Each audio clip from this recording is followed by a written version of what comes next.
Talking about all of them tonight and breaking it down for you. Let's begin.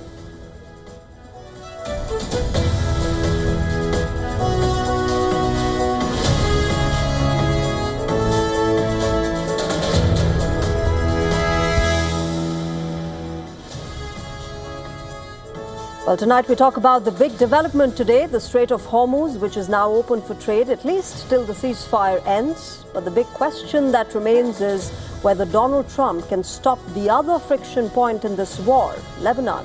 Even as the US president announced a ceasefire, Lebanon reported bombing at its borders. We decode for you what happens next. Our focus also remains on the air travel prices. The fuel crisis has now begun reflecting in air travel. On the show today, we get you more about it and how you will be impacted. And well, boom, boom, Bumrah. Jasprit Bumrah seems to be continuing with his wicketless streak at the Indian Premier League. The pacer returned with 0 for 41 against Punjab Kings at the Wankhede, marking his 5th consecutive match, which saw him fail to claim a wicket. We're getting you all about it.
Amid uncertainty in the US-Iran negotiations, there's been a major breakthrough. Hours after the US President Donald Trump announced a 10-day ceasefire between Israel and Lebanon, Iran has declared the Strait of Hormuz as completely open for all commercial vessels for the remaining period of the ceasefire.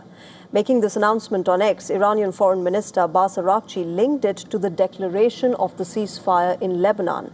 Subsequently, U.S. crude oil price plunged 10% to $85 per barrel, whereas Brent crude oil price plummeted to more than 8% to around $90 per barrel. However, Donald Trump issued an important caveat as well. While welcoming Iran's announcement, he stressed that the U.S. military's blockade of the Strait of Hormuz will remain in place. The American president said, and I quote him, "The naval blockade will remain in full force and effect as it pertains to Iran only until such time as our transaction with Iran is 100% complete," unquote. He's also added that the process might end quickly as most sticking points have been negotiated upon. He also thanked Saudi Arabia, the UAE, and Qatar for their help. Now, US CENTCOM claims that no ship has evaded American forces during the blockade. It added that 19 ships have complied with the direction from the US forces to turn around and return to Iran. For instance, it released the footage of guided missile destroyer USS Rafael Peralta directing a merchant vessel to return to an Iranian port. After co-hosting a meeting on Hormuz maritime security, France and UK, meanwhile, have welcomed the Iranian announcement of reopening the Strait of Hormuz. The French President Emmanuel Macron announced that a meeting will be held in London next week and that a neutral and independent mission will be set up soon to ensure the Strait of Hormuz remains open. However, Donald Trump again took a dig at NATO. He's claimed to have rejected an offer from NATO to help secure the Hormuz. He said, and I quote him, "I told them to stay away unless they just want to load up their ships with oil." Now, Trump also claimed that United States will get enriched uranium from Iran without the exchange of any money. He also issued a veiled warning to Israel. I quote him here, "Israel will not be bombing Lebanon any longer. They are prohibited from doing so by the US. Enough is enough." Now remember, this assumes significance as the Lebanese army accused Israel of continuing attacks on its soil even after the ceasefire. It also urged citizens to avoid approaching hazardous areas. Remember, smoke was seen rising near the Israel-Lebanon border. Meanwhile, armed group Hezbollah said that it was keeping its finger on the trigger in case of any Israeli violations of the ceasefire. It also claimed to have carried out 2,184 military operations against Israel and its troops inside Lebanon since the beginning of this war. However, Israeli Prime Minister Benjamin Netanyahu remains unfazed amid all of this. He has stressed that his country hasn't finished the job against Hezbollah yet. Earlier, he had revealed that the IDF will maintain presence in a 10-kilometer-long zone inside southern Lebanon. Hezbollah today is a shadow of its former self compared to the twilight days of Nasrallah. But I say honestly, we have not yet finished the job. There are things we plan to do against the remaining rocket and drone threat, and I will not go into detail. Now, Israel's defense minister, Israel Katz, warned that residents returning to South Lebanon will have to leave their houses again if the fighting resumes. The security area between the security zone and the Litani line, which is currently under our fire control, has not yet been cleared of terrorists and weapons. This will have to be carried out either through diplomatic means or by continued IDF army military activity once the ceasefire ends. After the ceasefire, thousands of displaced people have started returning to their villages in southern Lebanon. Visuals showed household goods being loaded onto vehicles and Hezbollah supporters waving the armed group's flag. However, a spate of destruction awaited people who returned home, with piles of rubble visible on the spot where buildings once stood. As per Lebanon's health ministry, 2,196 persons have died due to the war so far, whereas 7,185 others have been injured. Similarly, southern Lebanon's Deir city saw widespread destruction, with Israel destroying 6 residential buildings just prior to the ceasefire. At least 13 people have lost their lives, while 35 others were injured. Emergency workers are still searching the rubble for 15 more missing persons. Despite Donald Trump's optimism on the Iranian front, the possibility of a quick deal is not so straightforward. Remember, leaders from both West Asia and Europe have told Bloomberg that a full-fledged peace agreement between Iran and America could take as long as 6 months to finalize, to allow sufficient time for detailed negotiations. According to Reuters, the media agency, there has been progress in backdoor diplomacy between Tehran and Washington, and an upcoming meeting between the two sides, possibly in Islamabad, has been planned as Donald Trump has alluded. It could lead to the signing of a memorandum of understanding as well. Now, with the Lebanon ceasefire and the Hormuz reopening, it is clear that a preliminary agreement might be inked quite soon.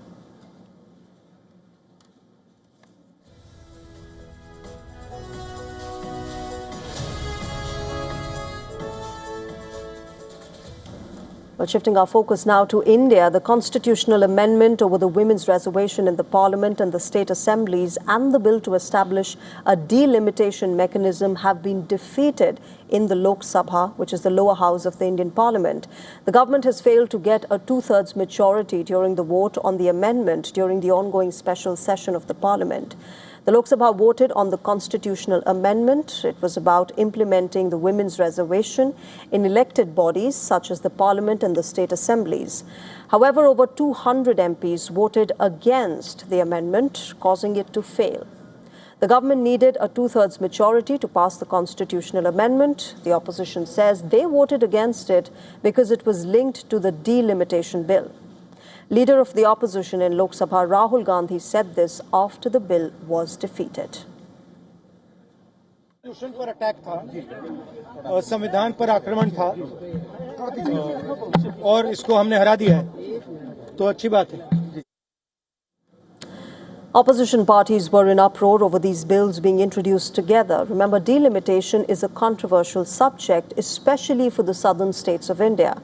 They fear that the proportion of their representation in parliament will be reduced if delimitation occurs. The composition of India's parliament was supposed to change regularly on the basis of population growth. Article 82 of the Constitution says that the Lok Sabha is to be readjusted after every census. Now, this is delimitation in a nutshell. But it has not really taken place since the 1971 census, partly due to opposition from the southern states. And this is because over the years, India's population has not grown evenly.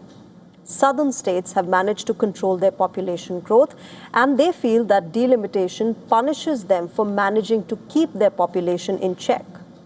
Prime Minister Narendra Modi had addressed the special session of the parliament on Thursday this week, and he had given assurances that no state would be discriminated against. चाहे दक्षिण हो, उत्तर हो, पूर्व हो, पश्चिम हो, छोटे राज्य हो, बड़े राज्य हो, मैं आज एक जिम्मेवारी से कहना चाहता हूं कि निर्णय प्रक्रिया किसी के साथ भी भेदभाव नहीं करेगी. Now, just before the vote in the Lok Sabha, Home Minister Amit Shah made an appeal as well. He urged MPs to support both the amendment and delimitation, promising that it would rationalize the size of the electoral constituencies in India. और मैं विश्वास दिलाता हूं कि delimitation के लिए ये लोग सहयोग कर दे, हमें भरोसा करें और डिलिमिटेशन करने दे तो ये मूल्य एक समान हो जाए. It seems that neither the Prime Minister's nor the Home Minister's appeal worked. The amendment failed the Lok Sabha test. However, the Government of India has issued a Gazette notification stating that the 2023 Women's Reservation Bill has come into force. President Draupadi Murmu had granted assent to the Women's Reservation Law back in 2023, but it had not come into operation yet. Now, and as per this 2023 Act, remember, Women's Reservation will take effect only after a delimitation, which is to be carried out after the next census. Therefore, this sets the stage for a future showdown between the government and the opposition. All right, moving on. After 9 relentless months of combat at sea, U.S. warship that once crushed drones and missiles are now facing trouble from within. A fire aboard the USS Dwight D. Eisenhower has raised fresh concerns, even as another recent blaze hit the USS Gerald R. Ford. Beneath the surface of the battlefield success, prolonged deployments and exposing cracks, straining the sailors on board, disrupting supply lines and triggering unexpected crises at sea. Our next report gets you all the details.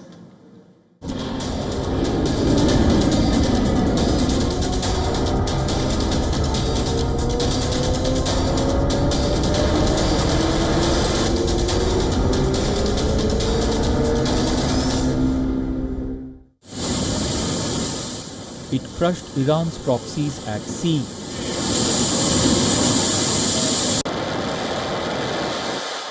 Nine brutal months, drones smashed, missiles downed. Now the warrior rests, but fire erupts from shadows. USS Dwight D. Eisenhower is on fire. 3 sailors were injured in the blaze. According to the US Navy, the sailors were treated by the ship's medical team and returned to full duty. The aircraft carrier has been in port at Norfolk Naval Shipyard in Virginia for 16 months, undergoing post-deployment maintenance.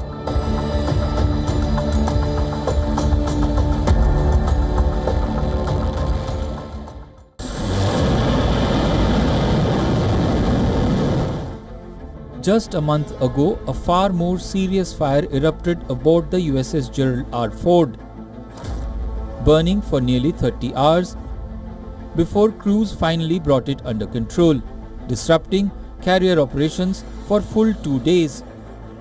After undergoing repairs in Split, Croatia, the warship has now returned to the eastern Mediterranean. The prolonged punishment deployment is beginning to show its strain. not just on these nuclear-powered warships, but on the sailors serving aboard them.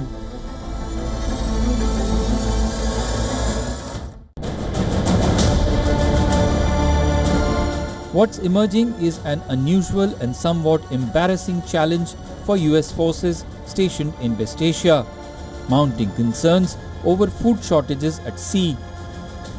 According to US media reports, personnel on some American warships involved in the ongoing conflict are being served reduced portions, raising questions about supply chain resilience during extended operations.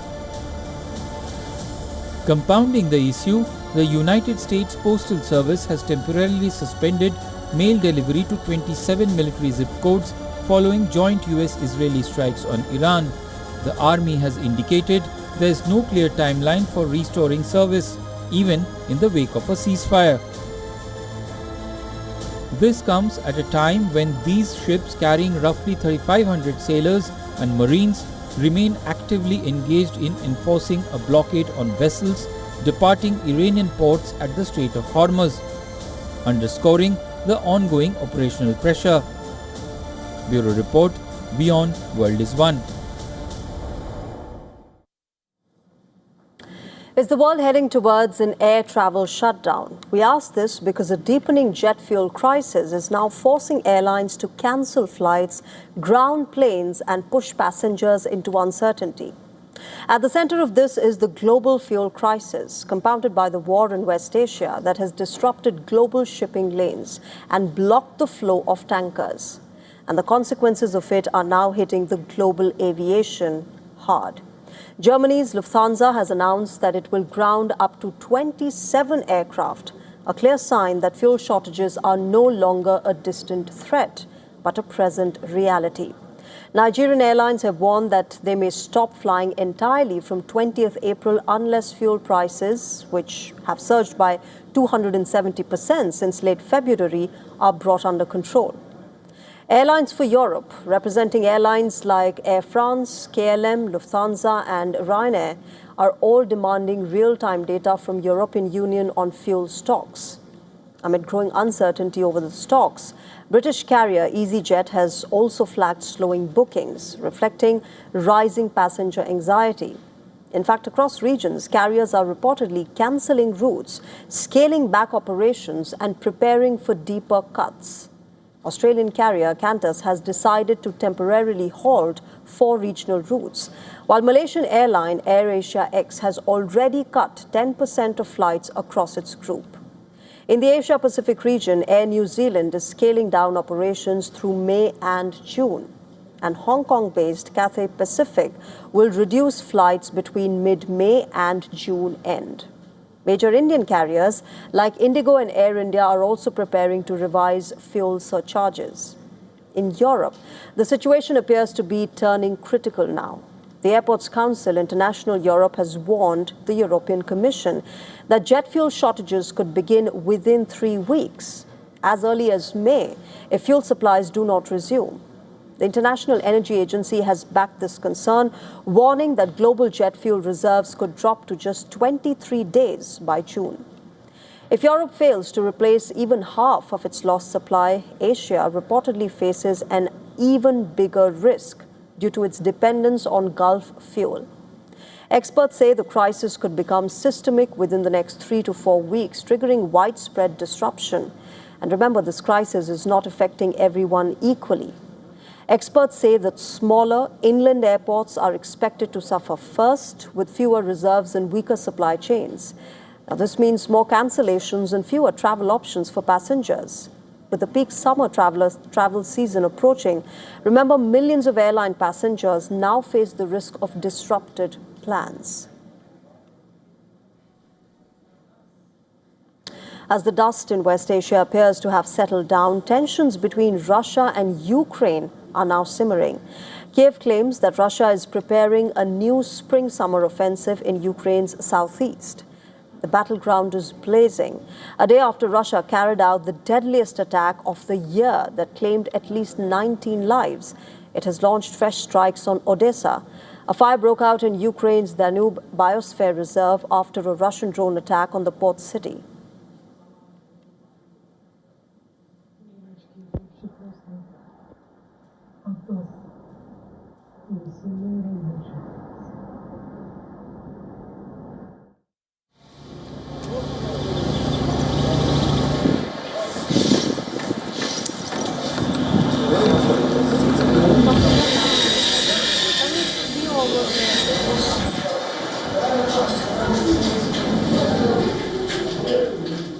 Now, Ukraine has been striking back as well. It has launched a drone attack on Russia's Black Sea port of Tuapse.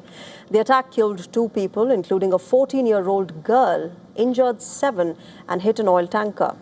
Now, remember, Tuapse is one of Russia's major southern ports, serving as an oil product export hub and handling dry bulk cargo such as coal and fertilizer. It is also home to a major oil refinery. Now, the before and after satellite images showed the impact of a Ukrainian drone attack on Russia's Black Sea port of Tuapse, with smoke visible at the site in images taken after the strike. A report by the Financial Times says that Russia plans to capture Ukraine's Donbas by September this year. Now, this timeline marks yet another postponement of Moscow's objectives and comes as Russia intensifies pressure in the peace talks, demanding that Kiev withdraw its forces from the region without fighting. Russia has repeatedly insisted that Ukraine leave Donbas, which is a key condition that it has put forth for a ceasefire or broader settlement. Moscow is seeking control over territory that its forces have failed to seize militarily. As the fighting rages on, Ukraine claims Russian forces are planning to carry out 7 large-scale drone and missile attacks against Ukraine per month. According to Ukrainian authorities, 7 large-scale attacks per month would amount to roughly 1 every 4 days. Russian forces are currently carrying out about 4 to 5 such strikes per month, not including the intense and highly destructive winter campaign. Russia has significantly increased its use of missiles in large-scale attacks in early 2026, particularly ballistic missiles that can be intercepted only by the most advanced air defense systems, a capability that Ukraine has in limited supply. Kiev has long stressed in its appeals to partners that there is a need for additional air defense system and interceptors. In fact, President Volodymyr Zelensky says that the shortage of missiles for US-produced Patriot systems could not be any worse. He has instructed Ukraine's Air Force commander to reach out to partners that had pledged missiles for the Patriot system as well as other defense systems. All right, moving on. US President Donald Trump has hit out at Fox News host as she revealed his negative poll numbers in a televised segment. In a scathing critique, Trump took to Truth Social, hurling slurs against Fox News host Jessica Tarlov. In his post, he described her as one of the least attractive and talented people on all of television, citing that her voice was grating and terrible. Remember, Jessica Tarlov is a former strategist and pollster for the Democratic Party. She bashed Trump's popularity during a roundtable discussion with her co-hosts. In her statement, Tarlov said that the US president has a 35% approval rating in most polls, adding that Americans did not want tariffs, a war with Iran, and also the ballroom at the White House. A recent YouGov poll found that just 38% of Americans approve of the way Trump is handling his job as president, while 56% disapprove. According to the poll, most Americans do not back the war that Donald Trump and Israel waged against Iran. Only 35% approve how Trump is handling Iran, while 57% disapprove of the current situation. President Trump's recent rift with Pope Leo XIV, where in a lengthy social media post, the president had called the head of the Catholic Church as too liberal and being weak on crime, is also drawing backlash from the Catholic cohort. Remember, in the 2024 presidential polls, the Pew Research Center analyzed that racial background played a significant role, with 62% of white Catholics voting for Donald Trump and 37% for Kamala Harris, while 41% of the Hispanic Catholics voted Trump and 58% went for Kamala Harris. All right, coming up next on Gravitas, amid war and economic uncertainty, the Russians seem to be getting drawn to the supernatural. Services from love spells to protection from evil, we get you all about it.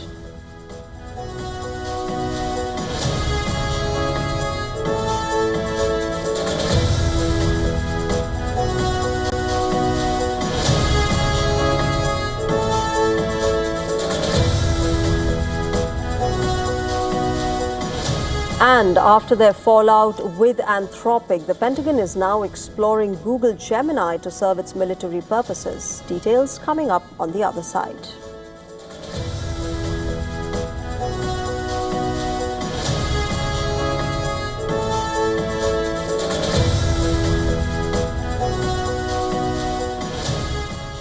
Let's talk about American scientists. America's nuclear and UFO scientists are under threat.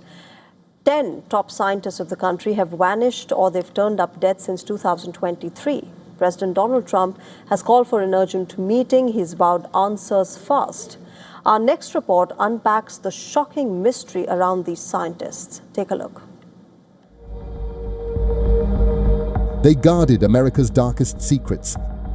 Top minds in UFO probes, nuclear weapons, space defense. Now 10 are gone, dead or vanished without trace. They operated in the shadows of classified hangars and buried bunkers. They were the architects of America's supremacy in space and atomic energy. But now, 10 scientists are either dead or vanished. Now the US President Donald Trump says he is looking into the matter and promises quick answers. There are these 10 missing scientists with access to classified stuff, nuclear material, aerospace.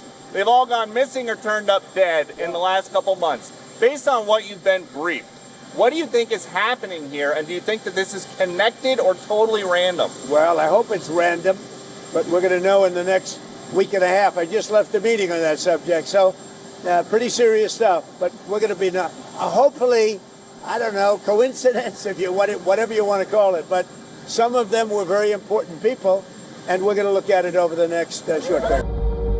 The list grows chilling. NASA researcher Michael David Hicks died 2023. The cause is unknown. Frank Mywald, another NASA star, gone. Anthony Chavez, Los Alamos staffer, disappeared May last year. Aerospace exec Monica Reza missing since June 2025. Melissa Kaslas, missing since June 2025. Government contractor Stephen Garcia walked out in August 2025, never seen again. Novartis biologist Jason Thomas found dead in late December 2025. MIT nuclear professor Nuno Loureiro went missing in December last year. Then in February this year, astrophysicist Carl Grillmeyer vanished. Retired General William McCasland vanished in February near Albuquerque home. Among the scientists drawing attention are individuals with connections to NASA, military research programs and institutions involved in strategic technology. Then came another layer to the story.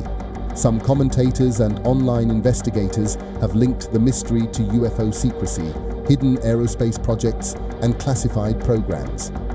No evidence has been presented to support those claims, but the speculation has spread rapidly.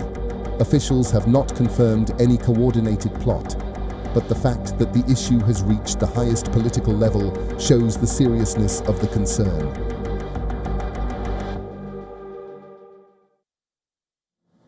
The next nuclear threat may not come from land, sea or air. It could come silently from orbit. A top US commander has warned that Russia may be developing a space-based nuclear weapon designed to target satellites. Watch this report on how the geopolitical rivalries could impact everyone on the entire planet.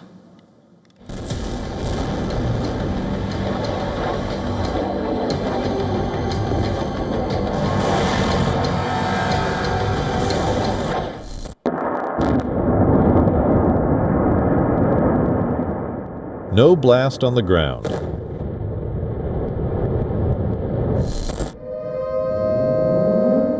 No missile sirens.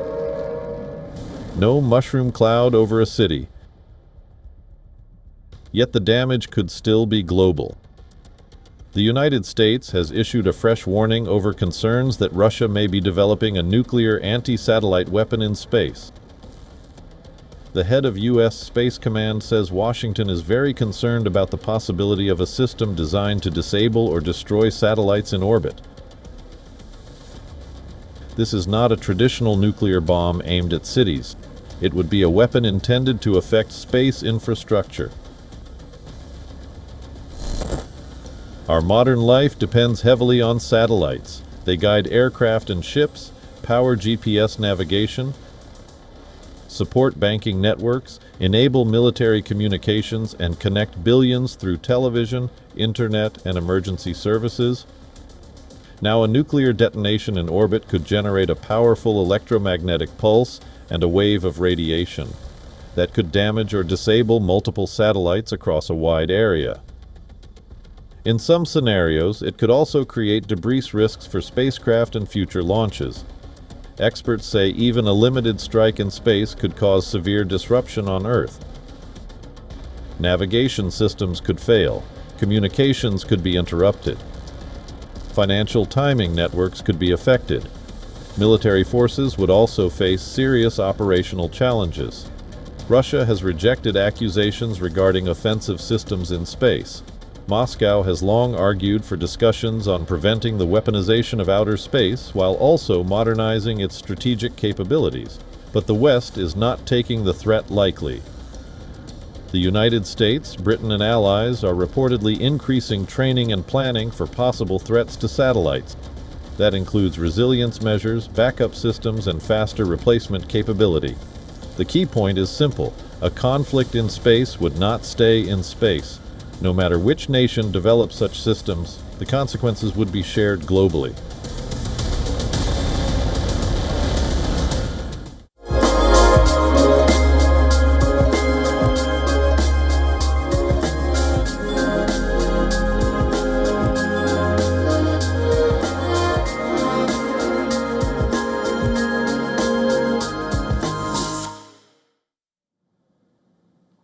A new public initiative in UK led by Labour MP Samantha Niblett is drawing attention to the evolving conversation around sex education, relationships and personal well-being. The campaign, which is informally referred to as a Summer of Sex, aims to encourage open, inclusive and lifelong learning about sexual health and intimacy. This initiative focuses on expanding the scope of traditional sex education rather than limited discussions to biological or risk-based topics. It seeks to include broader themes such as emotional well-being, consent, communication, and understanding personal boundaries. Advocates argue that this more holistic approach reflects the realities of modern relationships, and it can help individuals make informed, respectful decisions throughout their lives. As part of this campaign, Samantha Niblett is collaborating with Cindy Gallop, who's an entrepreneur known for her work promoting open conversations about sex and challenging unrealistic portrayals of intimacy. They are planning a series of discussions and educational events in Westminster. It is designed to bring these topics into mainstream public dialogue. Supporters of the initiative emphasize that stigma and the discomfort they have historically been, limited effective sex education. By encouraging more open conversations, they believe that it is possible to improve public understanding of issues such as consent, healthy relationships, and sexual well-being. This approach aligns with UK's broader public health perspective that views education as a key tool in promoting physical as well as mental health. The campaign also highlights the concept of lifelong sex education. Remember, it suggests that learning about relationships and well-being does not end in adolescence. Instead, it evolves over time, reflecting changes in personal circumstances, social norms, and access to information. At the same time, this initiative has promoted and prompted discussion about priorities in public life and the appropriate role of policymakers in addressing personal and social issues. While some see it as a progressive step toward openness and education, others believe that such topics are better addressed outside of political platforms. As the discussion continues, the initiative is likely to contribute to the ongoing debate about education, public health, and the role of open dialogue in shaping a more informed and inclusive society. All right, moving on. Route 66, the iconic 2,400-mile highway connecting Chicago to Los Angeles, is marking its 100th anniversary this year. But the Centennial celebrations are facing an unexpected challenge, which is a sharp surge in fuel prices. Global oil supply disruptions are pushing gasoline prices higher. In parts of California, fuel prices have climbed as high as nearly $10 per gallon, significantly increasing the cost of long-distance road travel. Route 66 is something that you have to drive through. You can't, you have to experience it. And it's like, if you want to go down that path, you're going to be stopping at these gas stations along the way. And it's hard to stomach. It really is. And if anything, it makes it more difficult for people to really enjoy this piece of Americana. And yeah, I just wish more people would talk about it, but more than just talk about it, that they would do something about it. For businesses along Route 66, the summer road trip season is critical. These establishments rely heavily on passing tourists. While operators say that business hasn't really dropped off sharply yet, there are growing concerns, remember, that higher fuel costs could actually reduce footfall. Being that we're already into April, I feel like most of the at least international tourists that plan on coming, they're not going to cancel their trip now. They've already got a lot of time and money invested in planning and tickets and stuff. So I think they'll be here, but it might downplay some of their extra side trips or unique experiences or extra travel while they're here. The impact is becoming visible among travelers themselves, with fuel costs pushing tank fill-ups to around $175 for some vehicles. Many are now shortening their trips or staying closer to home. Even those committed to the Route 66 experience are adjusting budgets, limiting dining, reducing stops, and focusing only on key attractions. While the emotional appeal of the historic highway remains strong, rising costs are clearly reshaping how Americans experience this milestone journey. We're moving from Phoenix to our new home, and to fill up my truck is $175. Yeah, it's bad. So when we do choose little trips like this, we are much closer to home than we would normally go. Rising food prices are no longer just an economic story. They're now showing up directly on people's plates. From Americans cutting back on beef to Japan facing a rice price shock and developing economies struggling with cooking oil and wheat, food inflation is quietly changing what the world eats. Take a look at our News and Numbers report on this.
Russians are turning to magic as war and uncertainty grow. Amid a prolonged war in Ukraine and the rising economic strain at home, a growing number of Russians are now seeking answers from the supernatural. In Moscow, self-proclaimed witch Natalia Malinovskaya says that her client base is changing more and more. There are men who are connected to the front lines of the war in Ukraine. Soldiers and their families are now turning to her for help, seeking protection, reassurance, and even answers about their personal lives. People who are fighting in the special military operation in Ukraine right now, yes, they contact us, and there are many of them. Many soldiers travel via Moscow. Some of them are in Moscow already. So, I always say, when you return from the front line, and if this is still relevant to you, then come and we'll do something.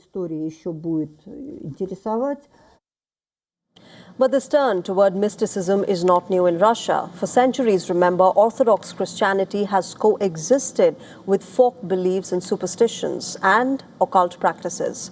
In times of turmoil, that blend has often resurfaced. What interests me here are various types of incense that are intended for a specific purpose. For example, for cleansing a space or for good luck. During the final years of the Russian Empire, figures like Grigory Rasputin gained infamous influence, claiming spiritual powers even as the state began to collapse.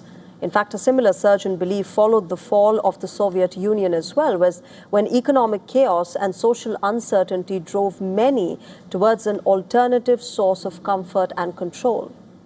History appears to be repeating itself once again. The war in Ukraine, which now continues to drag on for years, has taken a heavy toll. It has strained Russia's economy, pushed up the cost of living, and left many families facing prolonged uncertainty. In that environment, belief in the supernatural is on the rise again. Recent surveys suggest that nearly half of the Russians now believe that some people possess magical powers or the ability to predict the future. For some, this is about hope. For others, it is about control in a situation where control is hard to find.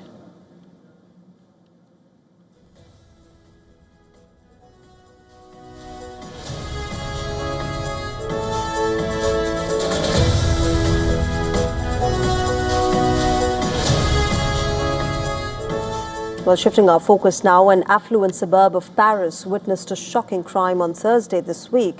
Eric Robic, a convicted French fraudster, was shot dead by two unidentified men riding a scooter. Now, according to local authorities, this incident took place in a busy street. While the assailants fled the scene immediately, no arrests have been made so far.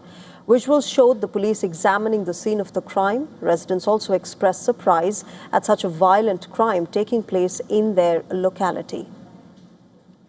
It's a very peaceful neighborhood, meaning we're not used to this kind of slightly tense situation that comes with streets being blocked off.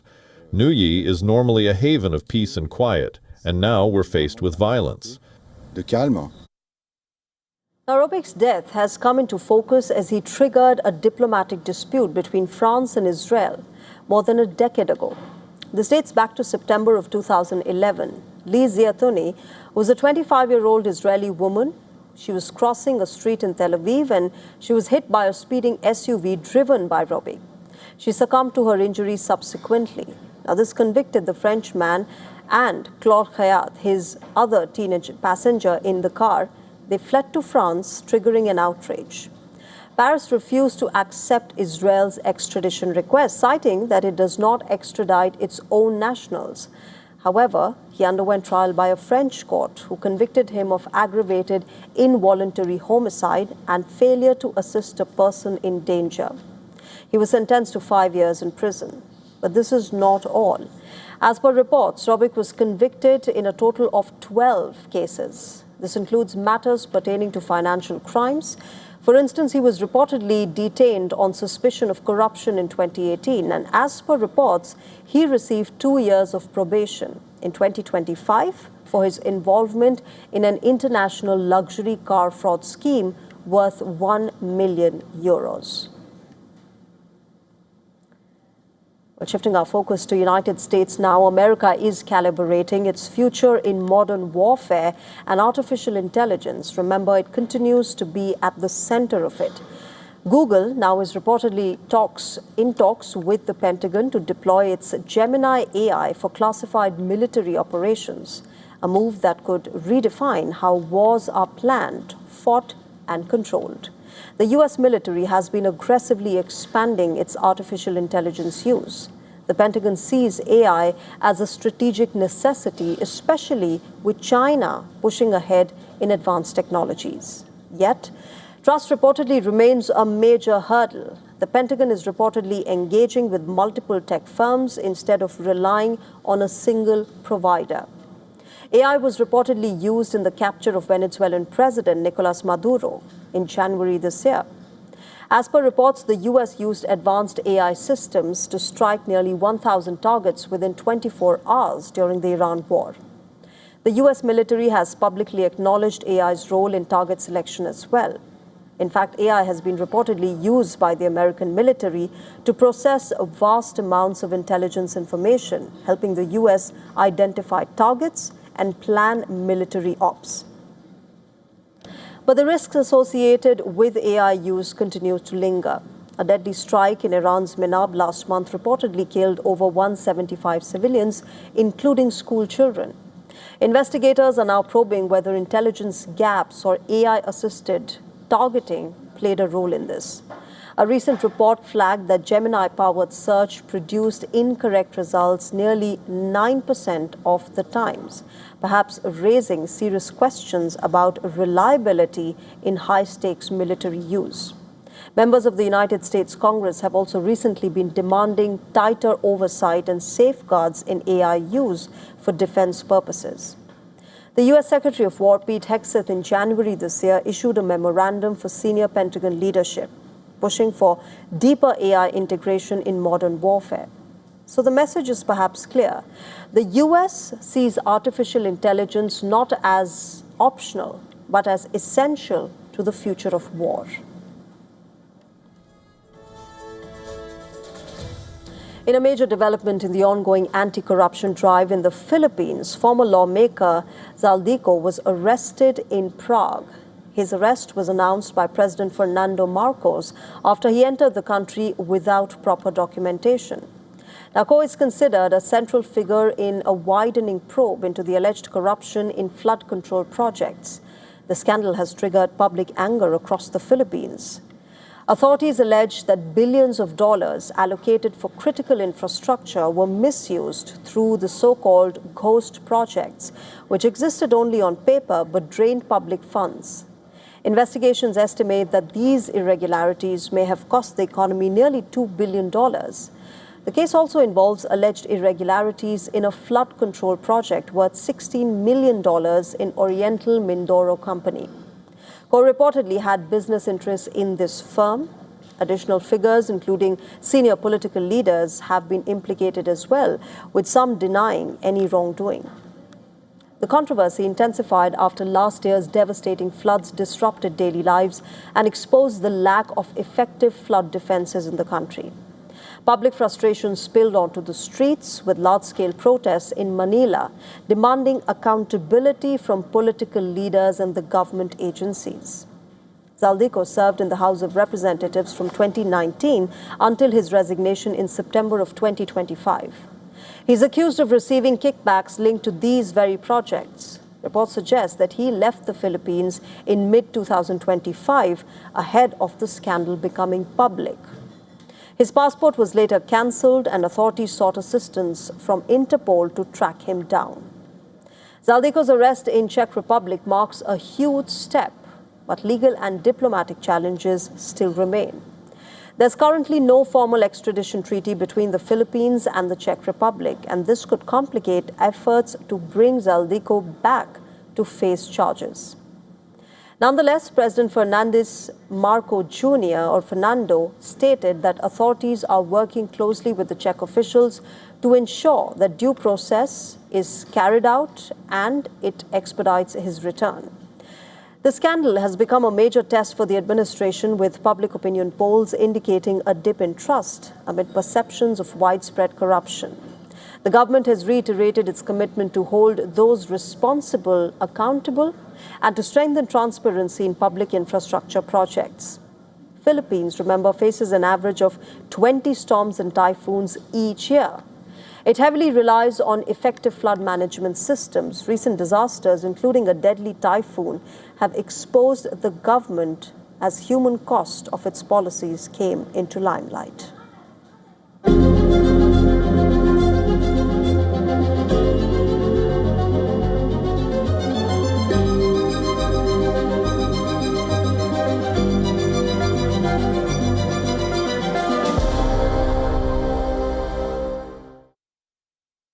In the AI race, cost and environment are two aspects that are often talked about. It seems that Chinese researchers have now found a way to ensure that heating from AI data centers is reduced, thereby harming the environment much less.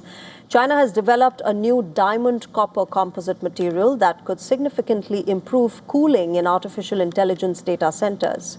The team from the Chinese Academy of Sciences, Ningbo Institute of Industrial Technology, says that the material combines copper's reliability with diamond's exceptional ability to conduct heat. While copper, remember, typically conducts heat at around 400 watts per meter Kelvin, diamond can reach up to 2000, making it one of the most efficient thermal materials known so far. Now, according to state media reports, the new composite exceeds 1000 watts per meter Kelvin and has already been deployed in an AI computing node in Zhengzhou region. Researchers claim it can improve heat transfer efficiency by up to 80% in certain components, while boosting overall chip performance by around 10%. This is by reducing thermal throttling. The development targets what engineers call as the thermal wall, which is a growing challenge as more powerful AI chips generate higher heat loads in increasingly compact spaces. And if not managed effectively, overheating can actually limit performance, increase the energy use, and shorten hardware lifespan. Industry leaders say traditional cooling and power architectures are nearing their physical limits, and that future gains in AI performance will actually increasingly depend on infrastructure innovation. While challenges around cost and large-scale deployment remain, remember the breakthrough highlights how advanced materials could play a critical role in the next phase of AI development, where managing heat may be just as important as processing power.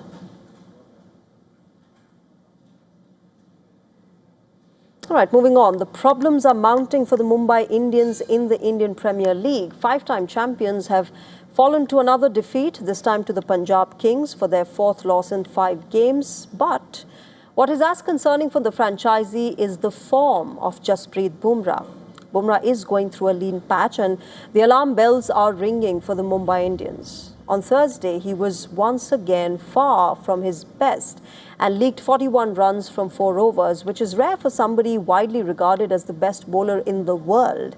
He's now not taken a single wicket in 5 matches for Mumbai Indians this season. That would have been almost unimaginable at the start of the season. And he's not quite getting his lengths right this season as well, while his stock hasn't exactly taken a hit. Remember, if this form continues, he might lose a bit of his fear factor as well. Yeah, I think Boom's bowling well. It's just where we're not putting pressure in the power play. They know they don't need to take too much risk against Booms as well. And we've tried a few different things, which he's trying as well. But they're batting well. Can't put a finger and say that, he hasn't taken wickets, so what? But as a unit, like I said before, we've lacked that penetration in different surfaces, and that's something that we need to work and see what we need to do. All right, with that, it's a wrap on this edition of Gravitas. But as always, we will keep getting you analysis from India and across the world. Thank you very much for joining us tonight. Bye-bye. Good night.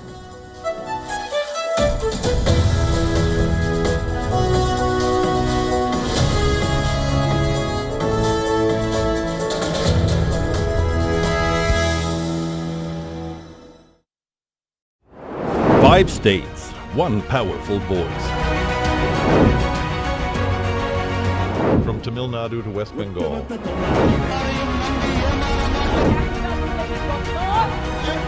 Kerala to Assam. Every vote shapes the future. Get the election pulse only on WION.